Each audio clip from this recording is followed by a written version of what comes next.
مسئولیت پذیر در کنار خود می‌بینم. وقتی خدا داشته باشید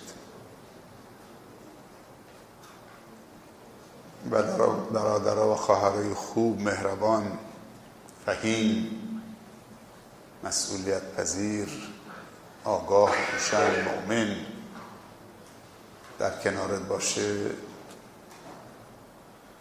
این دیگه سعادتی بالاتر از این نیست. امیدوارم که لطف خداوند همیشه شامل حال ما و شما و خانواده های ما و شما باشه و این جمع ما روز به روز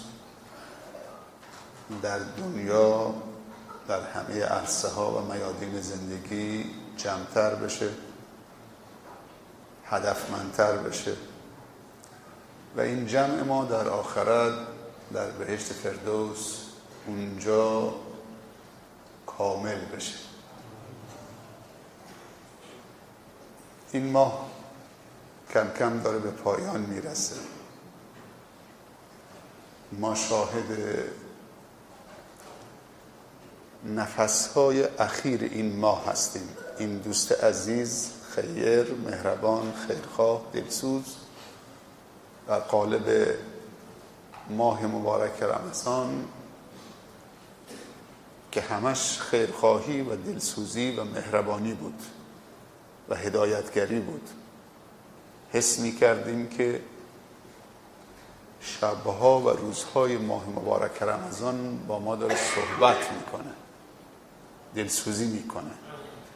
حسش می کردیم یک موجود زنده که حیات داره، ما رو تشویق میکرد به کارهای خوب، برنامه های خوب. از اون طرف ما رو از گناه باز می‌داشت. از همه طرف مواظب ما بود که